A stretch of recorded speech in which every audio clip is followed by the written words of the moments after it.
ನಮಸ್ಕಾರ ವೀಕ್ಷಕರೇ, ಕರ್ನಾಟಕ ಸೋಷಿಯಲ್ ಮೀಡಿಯಾದ ಮತ್ತೊಂದು ವಿಡಿಯೋಗೆ ಸುಸ್ವಾಗತ. ವೀಕ್ಷಕರೇ, ಯಾವುದೇ ಸಿನಿಮಾದ ಬ್ಯಾಕ್ ಗ್ರೌಂಡ್ ಇಲ್ಲದೆ ಅದೆಷ್ಟೋ ನಟರು ಚಿತ್ರರಂಗದಲ್ಲಿ ಸ್ಯಾಂಡಲ್ವುಡ್ ನಲ್ಲಿ ಸ್ಟಾರ್ ಆಗಿ ಮೆರೆದವರನ್ನ ನೀವು ನೋಡಿದ್ದೇವೆ. ಅದರಲ್ಲಿ ಕೆಲವರಿಗಂತೂ ಅದೃಷ್ಟ ಮೊದಲ ಪ್ರಯತ್ನಕ್ಕೆ ಕೈ ಹಿಡಿದಿರುವುದು ಸಹ ನಾವು ನೋಡಿದ್ದೇವೆ.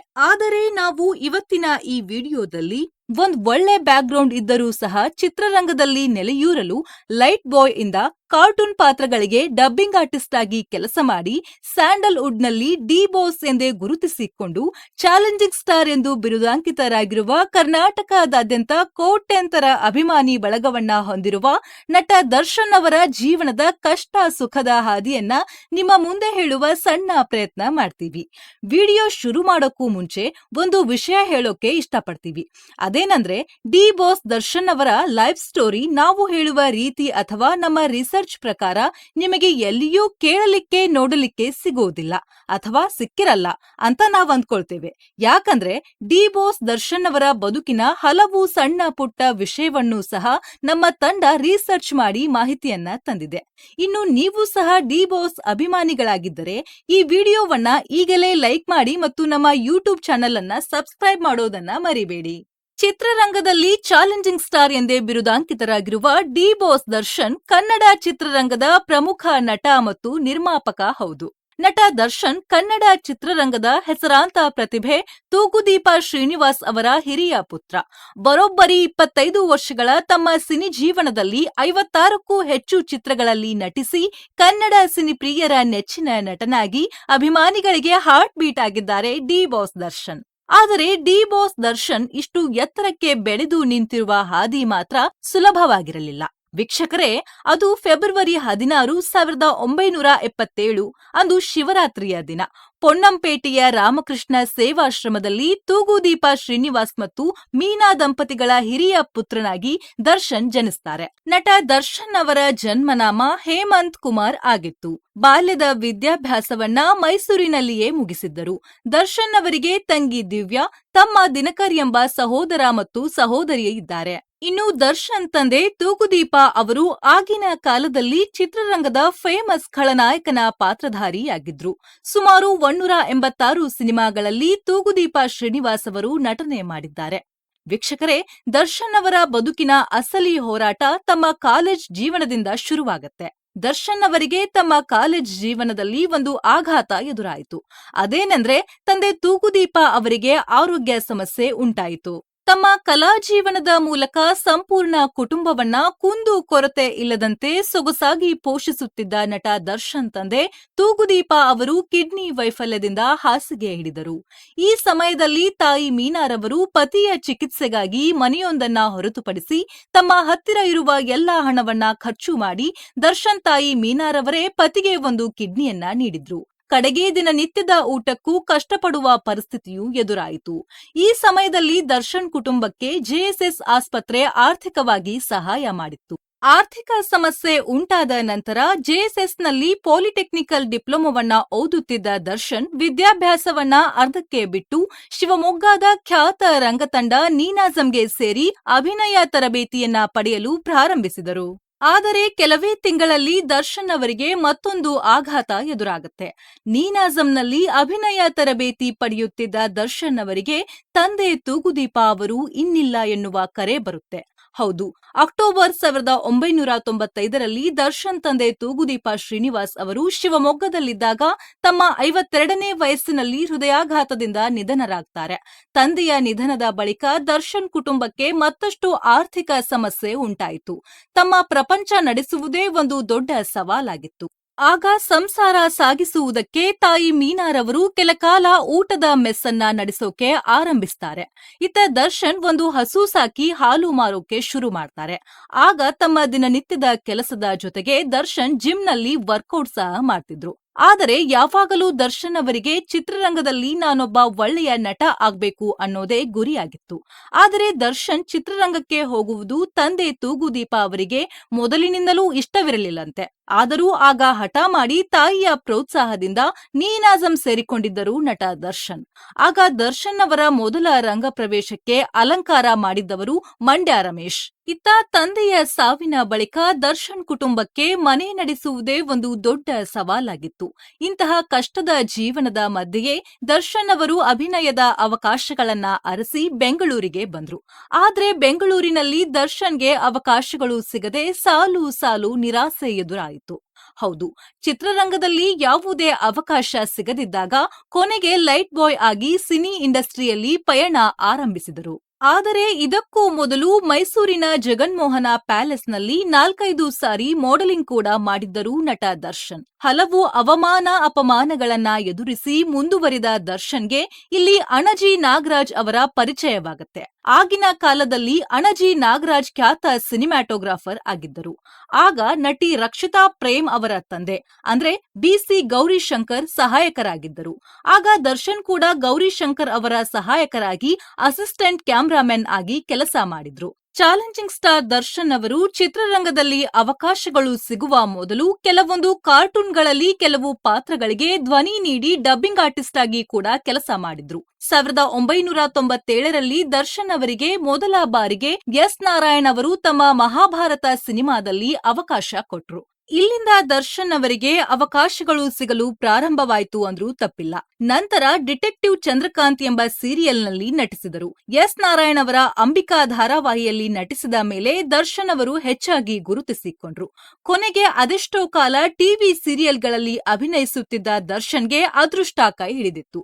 ಹೌದು, 2002ರಲ್ಲಿ PN ಸತ್ಯ ನಿರ್ದೇಶನದ ಮೆಜೆಸ್ಟಿಕ್ ಚಿತ್ರದ ಮೂಲಕ ದರ್ಶನ್ಗೆ ನಾಯಕನಾಗುವ ಅವಕಾಶ ಸಿಕ್ಕಿತ್ತು.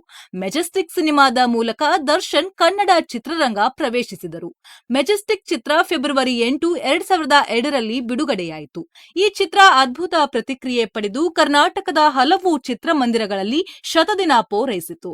ಮೆಜೆಸ್ಟಿಕ್ ಸಿನಿಮಾದ ನಂತರ ನಟ ದರ್ಶನ್ ಅವರಿಗೆ ಚಿತ್ರರಂಗದಲ್ಲಿ 10 ಅವಕಾಶಗಳು ಹುಡುಕಿಕೊಂಡು ಬಂದ್ವು. ಆದರೆ ದರ್ಶನ್ ಅವರು ಕರಿಯ ಸಿನಿಮಾ ಮಾಡಲು ಒಪ್ಪಿಕೊಂಡರು. ಈ ಸಿನಿಮಾಗೆ ಜೋಗಿ ಪ್ರೇಮ್ ಅವರು ನಿರ್ದೇಶನ ಮಾಡಿದ್ರು.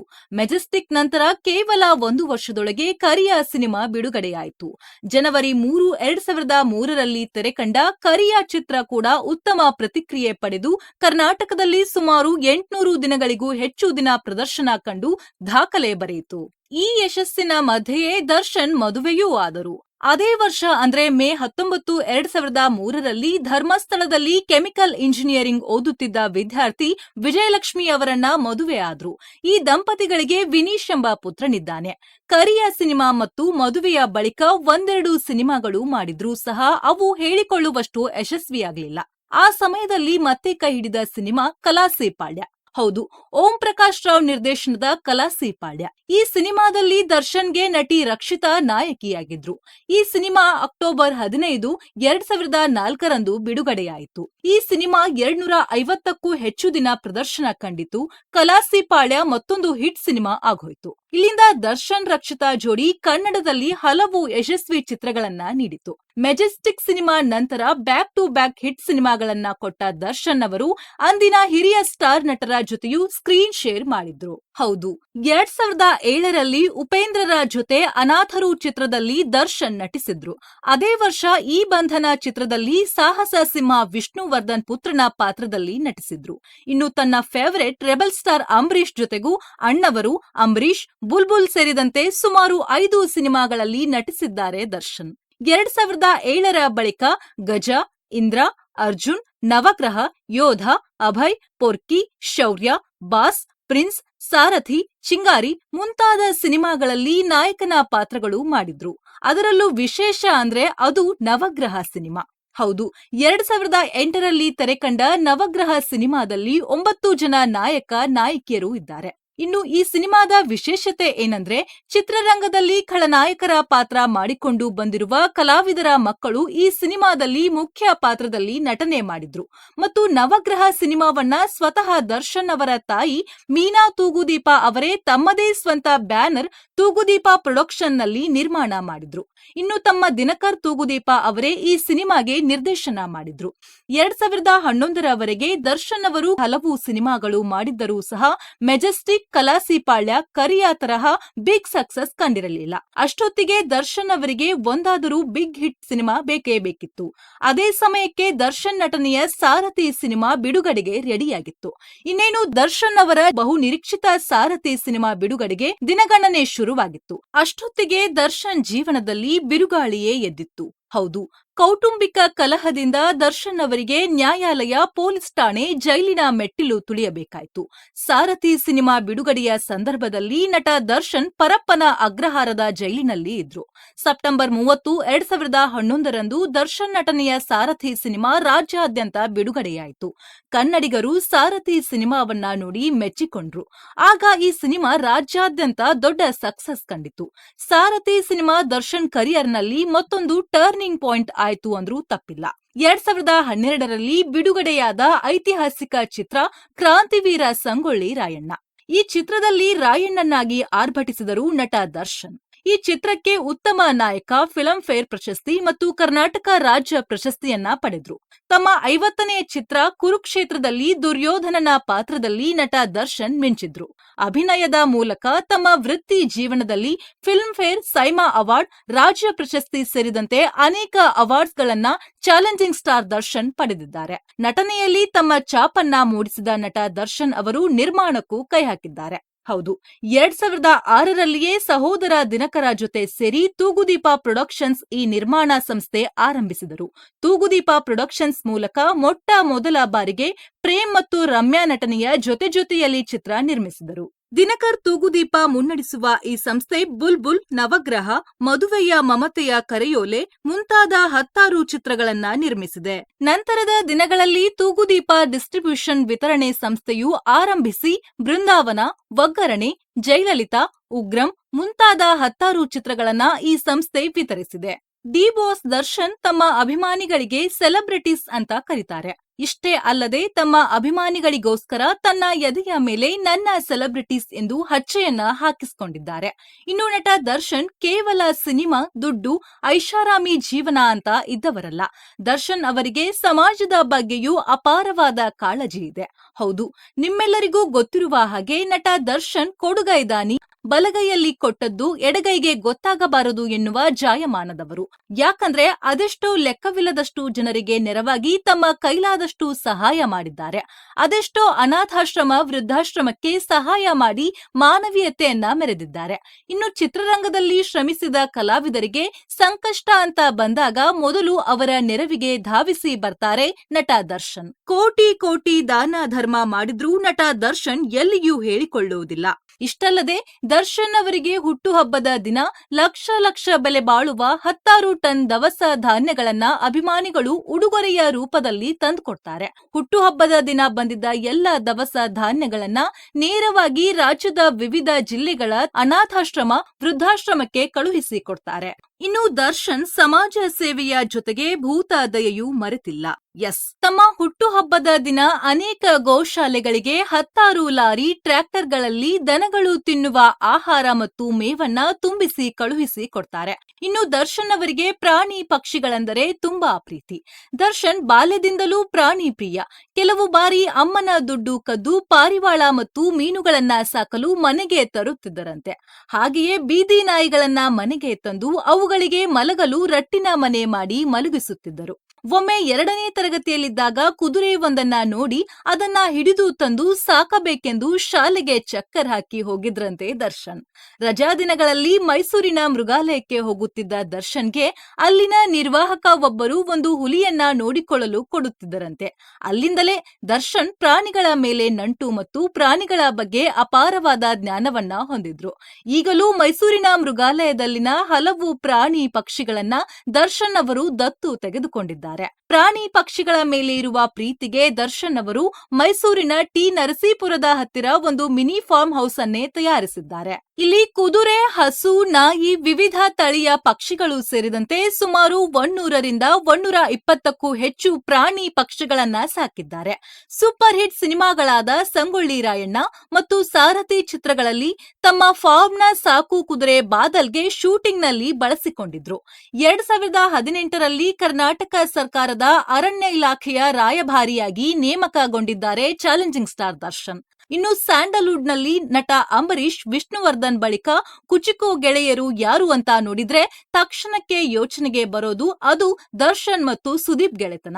ಅದೆಷ್ಟೋ ವರ್ಷ ಜೀವದ ಗೆಳೆಯರಾಗಿದ್ದಂತಹ ಕಿಚ್ಚ ಸುದೀಪ್ ಮತ್ತು ದರ್ಶನ್ ನಡುವೆ ಅದೇನಾಯಿತೋ 2017ರಲ್ಲಿ ಇವರ ಫ್ರೆಂಡ್ಶಿಪ್ ನಲ್ಲಿ ಬಿರುಕು ಮೂಡಿತ್ತು. ನಟ ದರ್ಶನ್ ತಮ್ಮ ನೇರ ನುಡಿಯಿಂದಲೇ ಬಹಳಷ್ಟು ಅಭಿಮಾನಿಗಳಿಗೆ ಅಚ್ಚುಮೆಚ್ಚು. ಆದರೆ ತಮ್ಮ ನೇರ ನುಡಿಯಿಂದಲೇ ಹಲವಾರು ಬಾರಿ ವಿವಾದಕ್ಕೆ ಕಾರಣರಾಗಿದ್ದಾರೆ. ಅದರಲ್ಲೂ ಕನ್ನಡ ಟಿವಿ ನ್ಯೂಸ್ ಚಾನೆಲ್ಗಳದ್ದು ಮತ್ತು ದರ್ಶನ್ ಅವರದ್ದು ಹಾವು ಮುಂಗಸಿನ ಸಂಬಂಧ. ಜನವರಿ 2023ರಲ್ಲಿ ಬಿಡುಗಡೆಯಾದ ಕ್ರಾಂತಿ ಸಿನಿಮಾವನ್ನ ಯಾವುದೇ ಟಿವಿ ನ್ಯೂಸ್ ಚಾನೆಲ್ಗಳಲ್ಲಿ ಪ್ರಮೋಷನ್ ಮಾಡದೆ ಕೇವಲ ಸೋಷಿಯಲ್ ಮೀಡಿಯಾದ ಮೂಲಕ ಪ್ರಮೋಷನ್ ಮಾಡಿ ಕ್ರಾಂತಿ ಸಿನಿಮಾವನ್ನ ಯಶಸ್ವಿಗೊಳಿಸಿದ್ರು. ಇನ್ನು ಡಿಸೆಂಬರ್ 2023ರಲ್ಲಿ ತೆರೆ ಕಂಡ ಚಿತ್ರ ಕಾಟೇರ ಬಿಗ್ ಸಕ್ಸಸ್ ತಂದುಕೊಟ್ಟಿದೆ. ಕಾಟೇರ ಚಿತ್ರ ನಟ ದರ್ಶನ್ ಅವರ ಕರಿಯರ್ನ ವಿಶೇಷ ಸಿನಿಮಾ ಅನ್ಬಹುದು. ಇನ್ನು ದರ್ಶನ್ ಅವರಿಗೆ ಕಾರು ಬೈಕುಗಳಂದ್ರೆ ಹುಚ್ಚು.